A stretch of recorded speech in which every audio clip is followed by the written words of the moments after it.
नमस्कार, स्वागत है आपका डॉक्टर साहिब में और मैं हूं आपके साथ सौम्य राठी।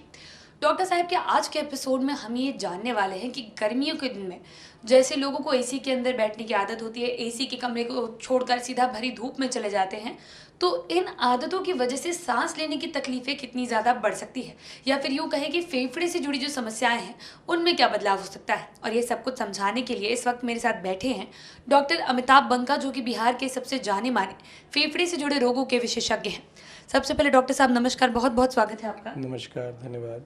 डॉक्टर साहब, आप एक बार अपने एपिसोड में हमें पहले बता चुके हैं कि सिर्फ एसी में बैठने की आदत जो है उससे सांस से जुड़ी कितनी दिक्कतें हो सकती है, लेकिन आज मैं चाहूँगी कि आप हमारे दर्शकों को ये बताएं कि गर्मी के दिनों में ये जो एसी के कमरे में बैठना, फिर सीधे भरी धूप में चले जाना, ये जो आदतें होती हैं, इनसे क्या क्या परेशानियाँ होंगी। देखिए, मुख्यतः जो आपको जो हॉट एयर और कोल्ड एयर, हम इसको ऐसे अगर डिफाइन करें कि आपको अचानक से हॉट एयर का एक्सपोजर हुआ, अचानक से कोल्ड एयर का एक्सपोजर हुआ, तो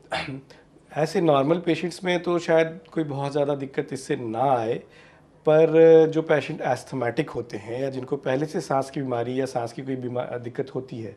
उनमें इससे दिक्कत हो सकती है कि अचानक से कोल्ड एयर का ड्रॉट जाना या हॉट एयर का ड्रॉट जाना, उससे आपका जो दमा है या अस्थमा है वो आपका एग्जर्बेट कर सकता है, मतलब कि वो बढ़ सकता है, उसमें आपको दिक्कतें आ सकती हैं और कभी कभी उसके अटैक्स भी आ सकते हैं इसके वजह से।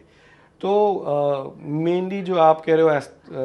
हो ठंडे से गर्म में जाना या तुरंत गर्म से ठंडे में जाना, तो इट्स बेसिकली लाइक कि आपका जो सीज़न चेंज होता है उस समय में जैसे आपके बॉडी का रिएक्शन हो सकता है, तो वैसा रिएक्शन आपको उस समय भी हो सकता है।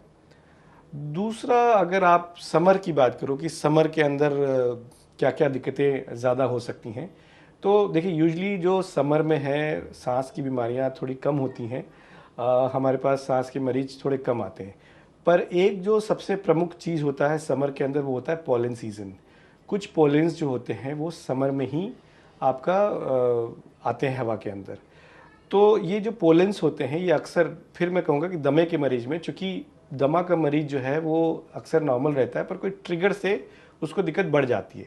जिसमें पोलन जो है एक बहुत कॉमन ट्रिगर फैक्टर है। ना सिर्फ दमा के लिए मैं कहूँगा, एलर्जी के पेशेंट जो है, एलर्जिक राइनाइटिस के पेशेंट हैं, जो नॉर्मल एलर्जी के पेशेंट हैं, उनके अंदर भी इससे कई बार दिक्कत हो सकती है और उनको जो सांस की बीमारी है या एलर्जी की प्रॉब्लम है, नज़ला ज़ुकाम जिसको हम कहें कि बार बार होना, छींकी होनी, ये सब की दिक्कतें जिनको इस पोलेंस के सीजन्स में पोलन से प्रॉब्लम हो, एलर्जी का होता है, उनको ये सब दिक्कतें बढ़ सकती हैं। तो मेनली मुझे लगता है कि जो समर के अंदर जो एक बहुत टिपिकल सा चीज़ ये मैं कह सकता हूँ कि पोलेंस एक फैक्टर हैं जो आपके सांस की दिक्कतों को बढ़ा सकते हैं। डॉक्टर साहब, जैसे कि अभी आपने बताया कि गर्म हवा, ठंडी हवा, इनकी वजह से अस्थमा के मरीज में दिक्कतें आ सकती हैं। ऐसे में मैं चाहूँगी आप हमारे दर्शकों को ये बताएं कि वो कैसे समझें कि उनकी जो एसी की आदत है उसकी वजह से कोई परेशानी आ रही है। देखिए, अब एसी की जो आदत है वो मैं कहूँ कि नहीं हो तो ऐसा पॉसिबल देखिए नहीं है प्रैक्टिकली, क्योंकि आज के दिन हर चीज़ में एसी है। आपके घर में एसी है, आपके कार में एसी है, आपके ऑफिस में एसी है। अब आप ये कह नहीं सकते कि जी भाई सेंट्रलाइज्ड एयर कंडीशन है सब जगह, तो आप ये तो कह नहीं सकते कि भाई मैं एसी में नहीं रहना चाहता, आप मेरे एसी को बंद कर दो, क्योंकि भाई पूरे ऑफिस का एसी तो नहीं बंद किया जा सकता, क्योंकि खिड़कियाँ तो अब रह नहीं गई हैं, सब जगह ग्लास के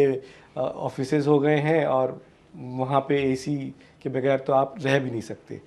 बट ये ख्याल रखना है कि जब आप अंदर बाहर करें तो उस समय थोड़ा सा अगर कुछ बफर हो सके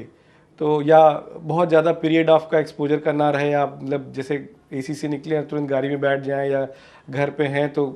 बहुत ज़्यादा वो ना हो। हाँ, और थोड़ा सा अपने आप को आदत डालनी चाहिए कि भाई बिना एसी के भी रहने की, कभी कभी थोड़ा सा अपने आप को थोड़ा सा एक्सपोजर में रखना चाहिए ताकि आपको दिक्कतें ना हो ज़्यादा। जी, उम्मीद करती हूँ कि डॉक्टर साहब ने जो बातें बताई हैं आपने उन्हें ठीक तरीके से सुना और समझा होगा। इसी के साथ जल्द मुलाकात होगी अगले एपिसोड में। तब तक के लिए अगर वीडियो को फेसबुक पर देख रहे हैं तो पेज को लाइक करें, यूट्यूब पर देख रहे हैं तो चैनल को सब्सक्राइब करें। कमेंट सेक्शन या मेल बॉक्स के माध्यम से आप बता सकते हैं कि डॉक्टर साहिब से आपके और क्या सवाल हैं। धन्यवाद।